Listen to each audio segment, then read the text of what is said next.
Welcome to the BNB Investing Podcast for real estate investors. Fix and flippers and realtors exploring investment options with Airbnbs and short-term rentals through acquisition, leasing, or management to generate consistent monthly revenue. Join us for a chat with experienced and successful short-term rental investors to hear their story of how they got started and created wealth by building scalable businesses. We also explore various service providers and lenders that help make our businesses more efficient and maximize revenue in this awesome sharing economy. Welcome your host, Rich Munroe.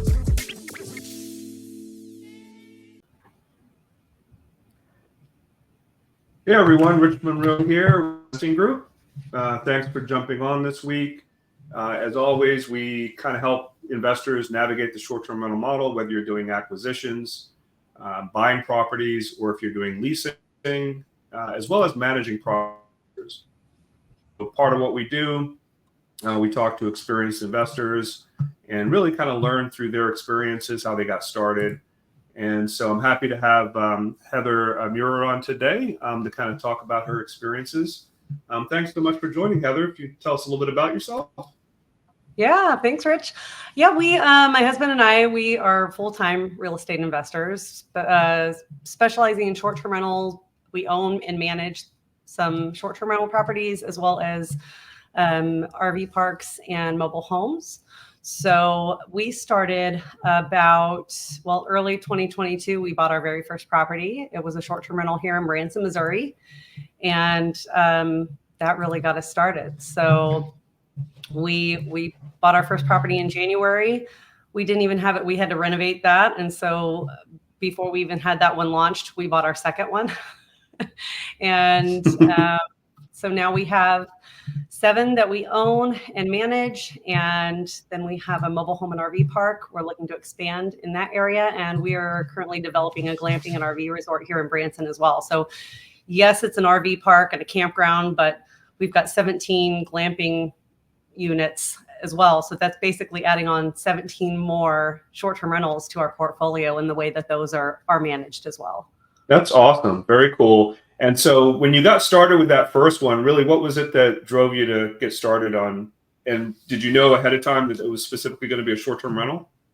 We did. Yeah. So previous to this, my husband and I, we owned an auto parts business, and we'd owned that with my parents for 16 years. And we knew that they were going to be retiring, and we knew we didn't want to continue on in the auto parts business, but we'd always been interested in real estate. And actually previous to us owning that, I was in property management. So and actually was born and raised in property management. My parents were property managers when I was born. So I guess it was in my blood, and I didn't realize it until later. But yeah, we knew that our time with that business was coming to an end, and we wanted to sell that business. And so kind of leading up to that, we knew we needed to pivot and start building another business. And again, we knew real estate was the way we wanted to go. So we had thought about a few different ways to do that, but really short-term rentals kept being the thing that we were interested in the most because of, the returns there, and because I love hospitality. And so with that, we really kind of went down that track. We actually, on the home that we owned and lived in, we renovated our basement. Actually, it was an unfinished basement. So we took that, we remodeled the basement or finished it out and added 1,900 square feet onto our home, and then did a cash out refi. This was when interest rates were 3 something. So we did a cash out refi, and we used that money to purchase our first short-term rental here in Branson, Missouri. So at the time we lived about 3 hours away. We've since moved here because now we're just all in. But Nice. Yeah, we looked at Branson. We had visited here before. We knew that it was a vacation market.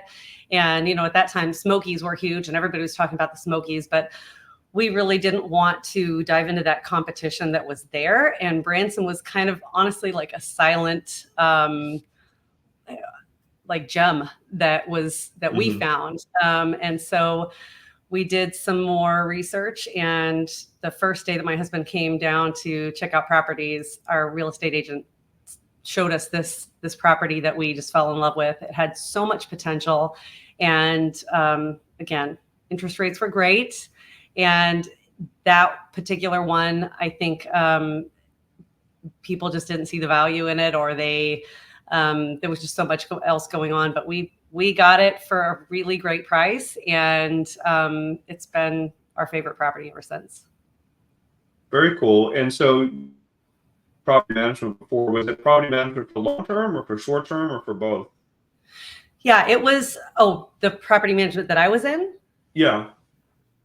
That was long term. Yeah, that was a long-term property management. And that was, so short-term rental management was something completely new to me, and had to really piece all, everything together myself, and with the help of the internet and YouTube and all those things. Yeah. Right. Yeah, because the long term is obviously very different. And you mentioned that you like the hospitality aspect of it. So is that something you just kind of naturally gravitated towards, the hospitality aspect? Yeah. Yep, definitely. We thought, okay, well, I am such a people person. I love meeting people. I love talking to people. I love design. And so, it was completely new to us though in that aspect, and it is so different than long-term management. And since then, we have acquired properties that we manage long-term, and it is again, hadn't done that in a long time, so it's a reminder, completely different. But there's benefits to both, and still, I think we'll always have that short-term rentals as part of our portfolio, because there's a fun aspect to it too. So I really enjoy that. Very cool. And so the first property you did and is more kind of geared around vacation rental. So folks that are going on vacation and holiday and stuff. How many bedrooms was the house, or how many bedrooms is it? Yeah. So Branson, Missouri is very much like, it's a vacation destination. So Branson is a lot like the Smokies in Gatlinburg, Pigeon Forge. We've got all the same types of shows and attractions that they have, except instead of the mountains, we've got the Ozark Mountains. They're more like big hills, but we've got the lakes. So a lot of families, generational families, come to Branson. A lot of family reunions and get-togethers. So yes, that's the market here.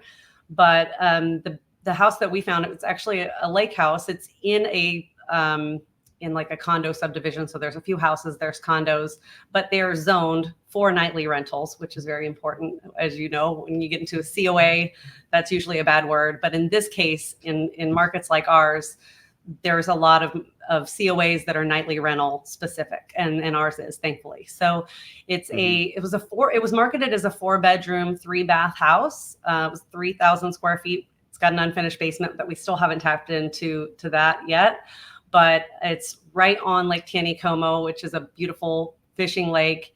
And it has 4 bedrooms, or had 4 bedrooms and 3 baths, but they had not updated it in a long time. It was being used as a vacation rental, but they had basically just thrown in, your basic old school furniture, hadn't updated it in a long time. And there was a full bedroom that they were using as like a linen closet, or clean, owner's closet, that just had a whole bunch of stuff in it. And so we cleaned that out. We remodeled the whole thing, but we took that room and turned it into a king size bedroom, king size bed, closet. It's got a walkout patio. So we turned it into a 5-bedroom, and it's doing great. We love it. So what's the nightly rate average on that property? Oh gosh, the ADR on that is probably around, I'd say, well, it really does fluctuate here. In June and July, it's renting for, $650 to $800 a night, depending on the night. In, our dead season, which is January, February, it's renting for like $285 to $325, somewhere around there. Yeah. Yeah, we have properties on Lake Lanier, and it's very similar. Those numbers are very similar to what we experience. And so it's kind of tough when you have a property that can, during the peak season, potentially get $1,200 a night, or $900 to $1,200 a night.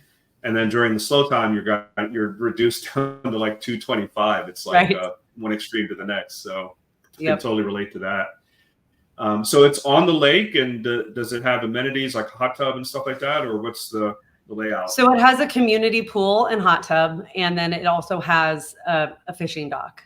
So this particular lake is not so much a swimming lake because it is a cold water lake. The water from that lake flows out of the bottom of the dam, so it stays about 60 something degrees year round.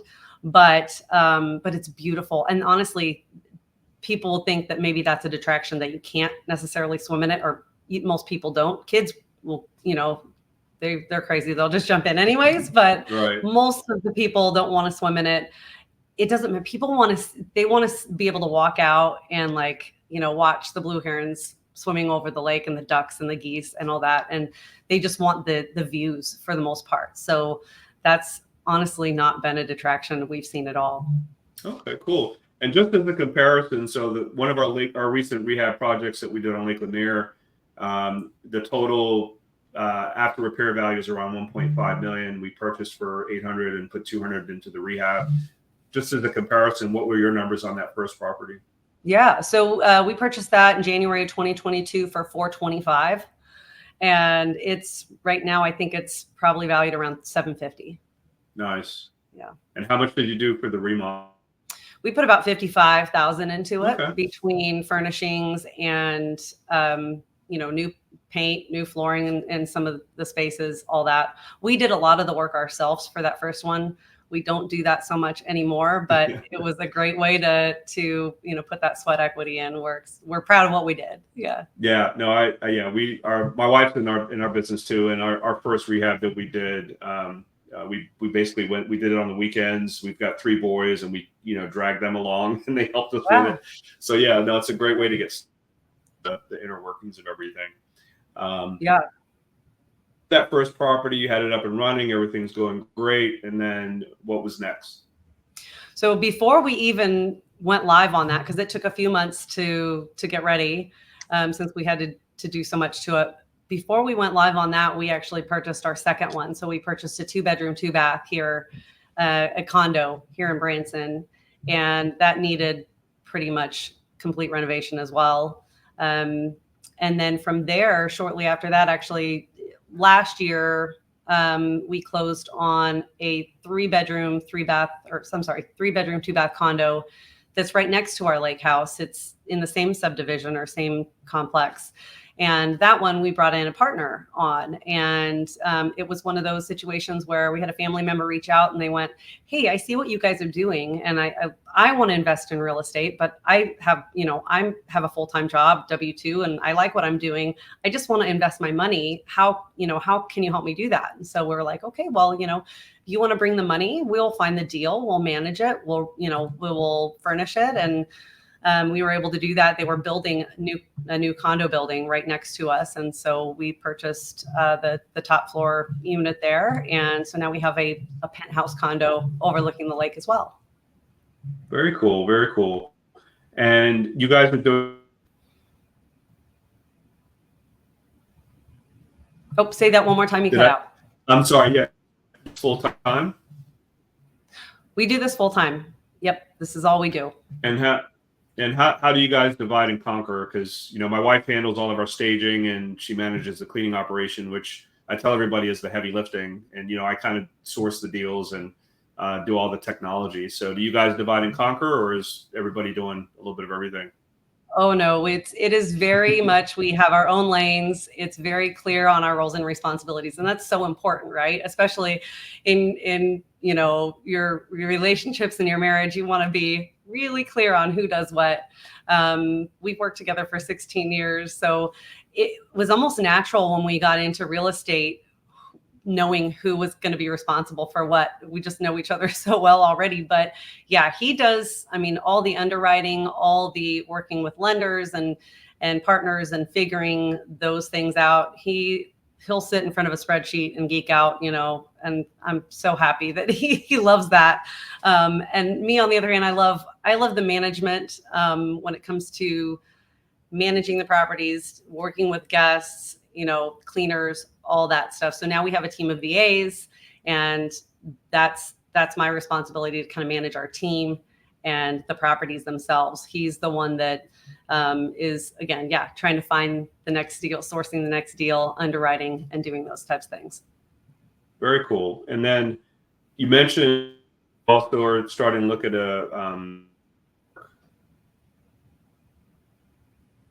as well? Say that one more time.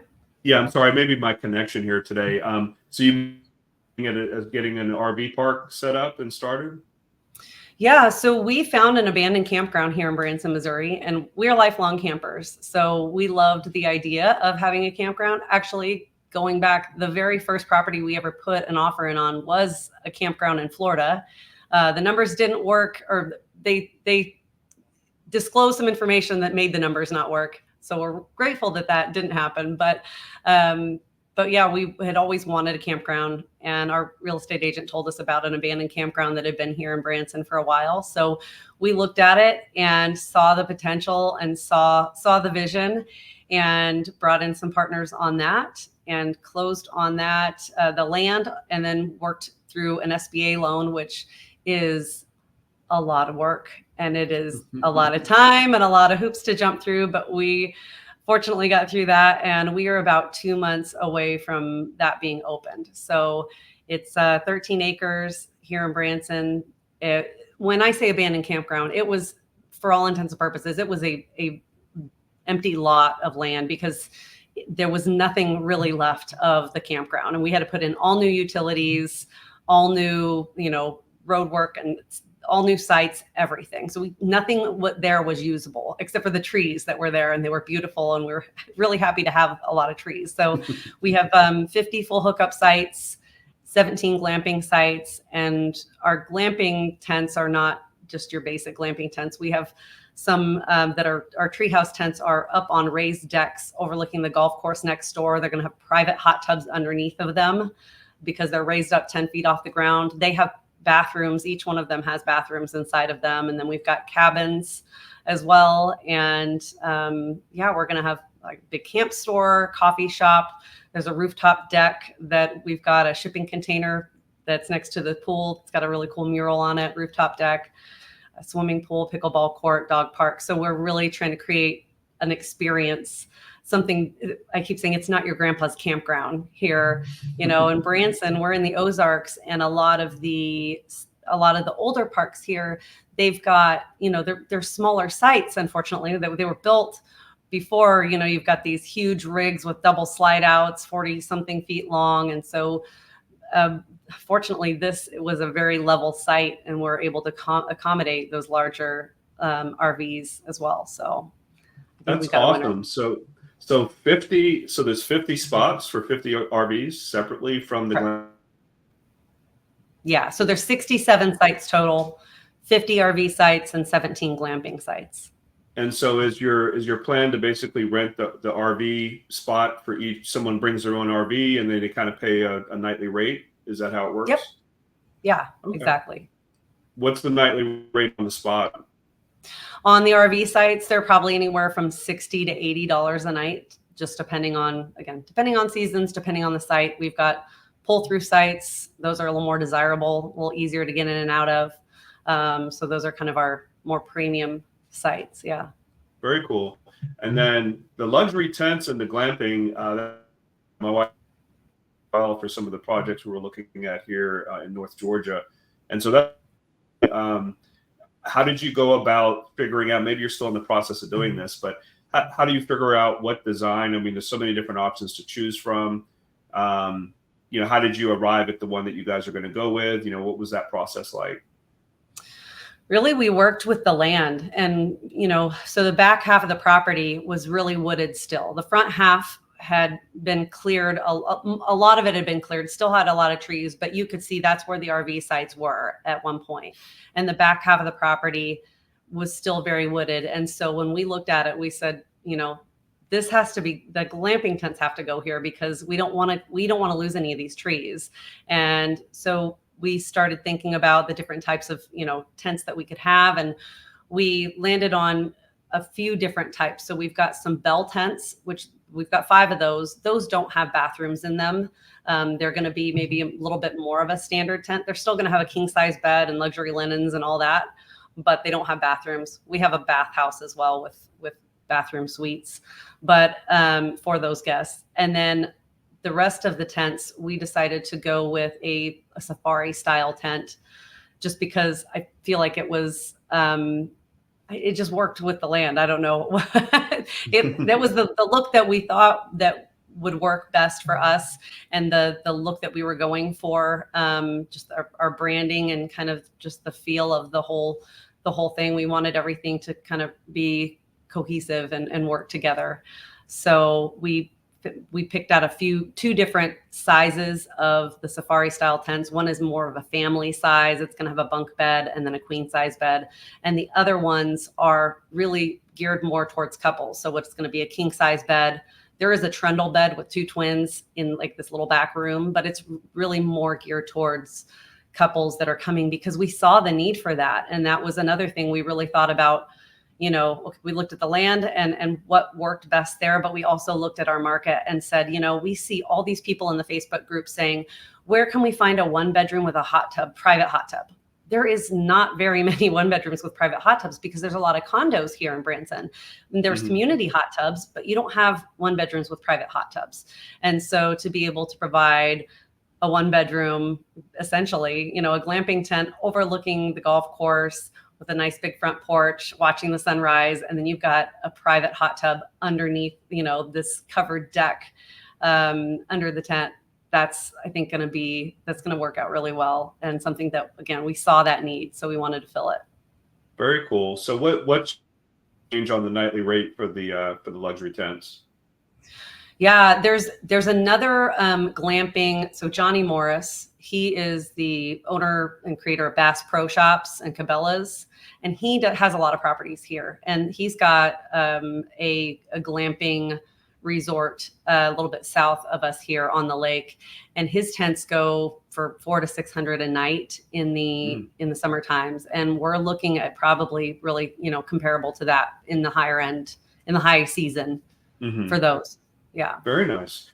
How pricey are the hot tubs that you're going with? Are they just 2-person? Are you getting them brand new? Are you getting used? How's that looking? No, we're getting new, but we're going for, because they're outdoor and they're literally surrounded by like rocks and all that stuff. We wanted some more rugged hot tubs, and again, we could go smaller because there's essentially going to be for 2 people. They are technically 4-person hot tubs, but like you have to be really close with those people if you got 4 people getting in that hot tub. So we're going to call them 4-person, but they're really 2-person hot tubs. They were only a few. I think they were like $3,500, something like that. We weren't going super fancy with the hot tubs. It was more of, again, creating that experience.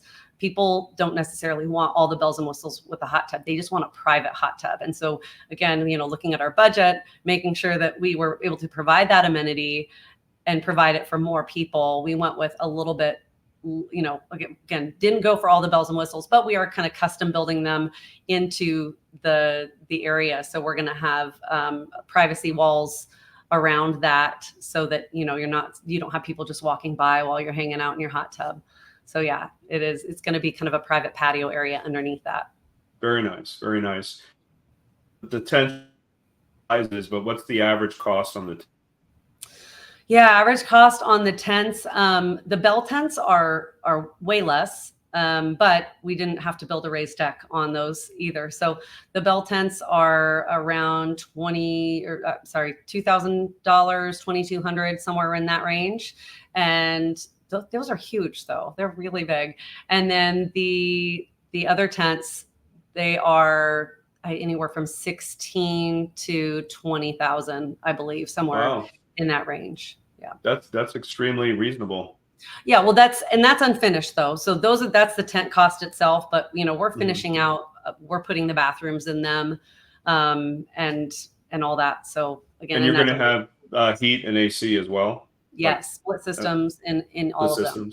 Yeah. Awesome. So your all-in cost after you've got it like fully up and running, staged and everything is going to be about how much on the tent?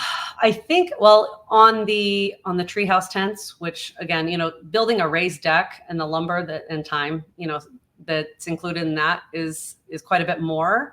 So on those, I think that the price was somewhere around 55 to 60,000, all in with furnishings and labor and all that as well. Well, considering what your nightly rate's going to be, pretty reasonable cost, right? Yeah. Yeah. That's awesome. Well, and then, another thing to consider when you're looking at something like a glamping resort or, a campground of any kind is the additional streams of income that you have. So you're not just getting your nightly rates, you're getting, your income from the camp store, because we're going to have a big camp store that's essentially a little shop where you can buy your beer, wine, ice cream, all your essentials and food. We've got a pizza kitchen going in there. We've got a coffee shop. So, it's a full-fledged business, that we're building. Campfire, firewood, that's another stream of income. Oh, yeah. The laundry facility, because we're going to have credit card machine operated stackable washers and dryers for our guests. So that's another stream of income. Ice, and we are going to do golf cart rentals. So all those things, it's an extra amenities for our guests that are creating, a better experience for them. Also better marketing for us, because, more people are going to want to come because there's just more to do. Love it. Love it. Love it. And what the campsite going to be? What's that? Do you have the name already picked? Yes. The Embers is what it's called. The Embers Glamping and RV Resort.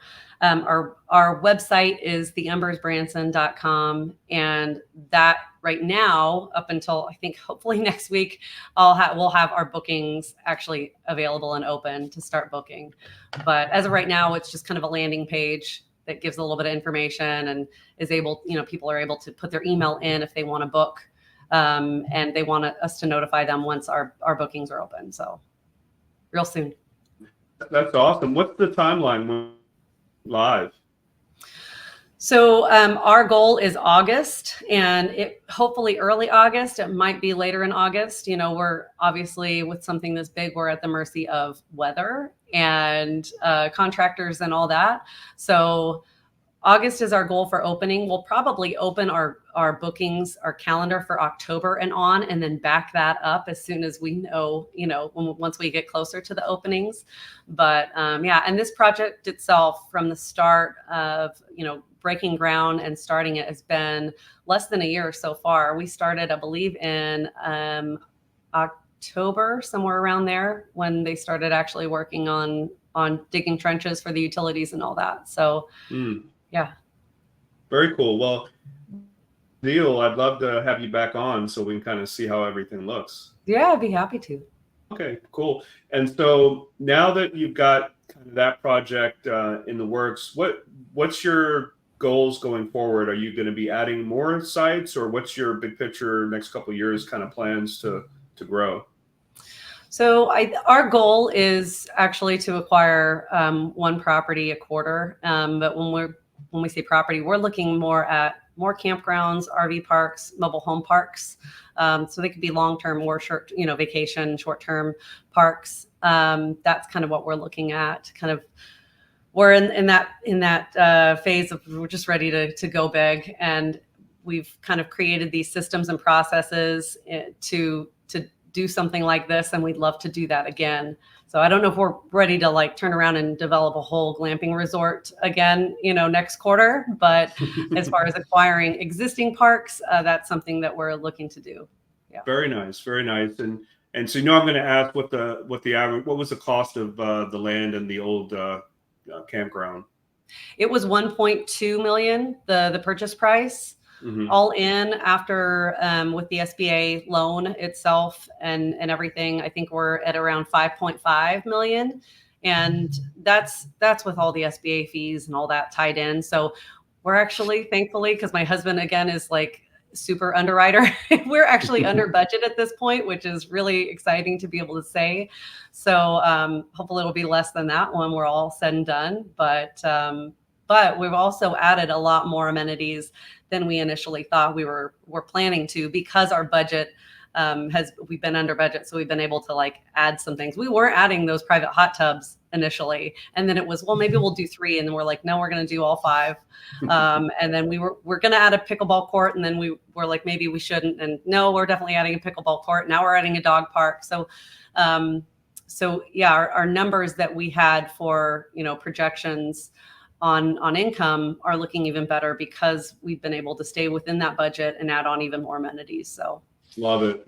That's awesome. Yeah, and hot tubs are more revenue for you just right out of the gate, right? So that makes perfect sense. And if you're filling a need that doesn't exist in that market, that's even bigger.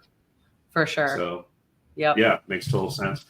All right, cool. So if there's one thing, knowing what you know now, having done this, to tell somebody that's just getting started, what one piece of advice would you give them for short-term rentals? Man.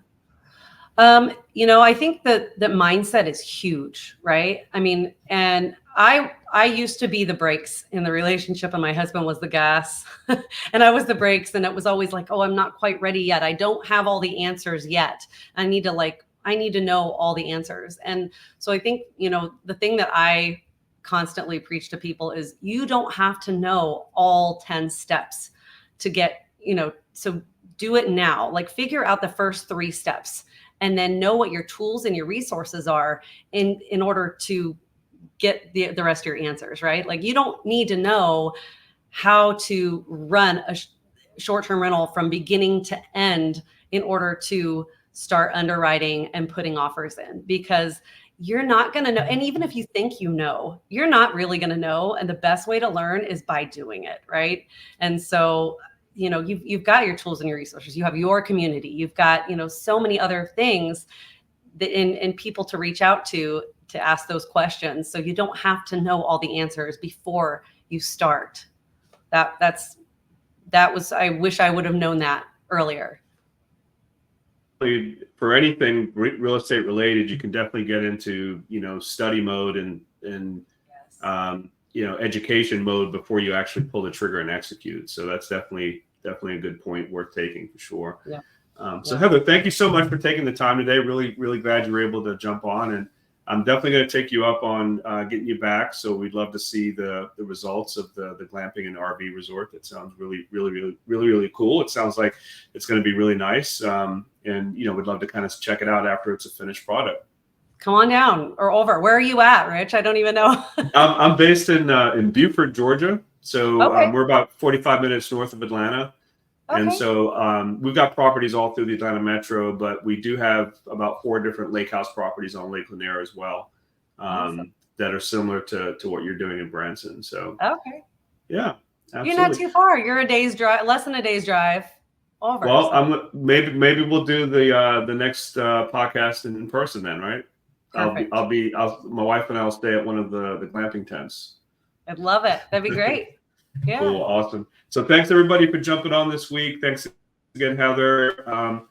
Just a reminder, guys, if you are interested in learning how to scale your short-term rental business and want to check in with me to see if what we have with our program fits for you or not, feel free to reach out with me on Facebook Messenger. We'll have a quick conversation about it. But until then, we'll see everybody next week. Thanks again, Heather. We'll talk to you very soon. All right. All right.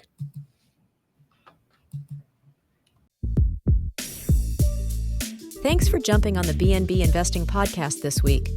Please click on the subscribe and like button below. For more trainings, property tours, and content, you can join my BNB Investing Facebook group by clicking below. If you are ready to grow your short-term rental portfolio and maximize your monthly income, you can click on the link below to schedule a quick strategy call with Rich or someone from his team to see how we can help or point you in the right direction.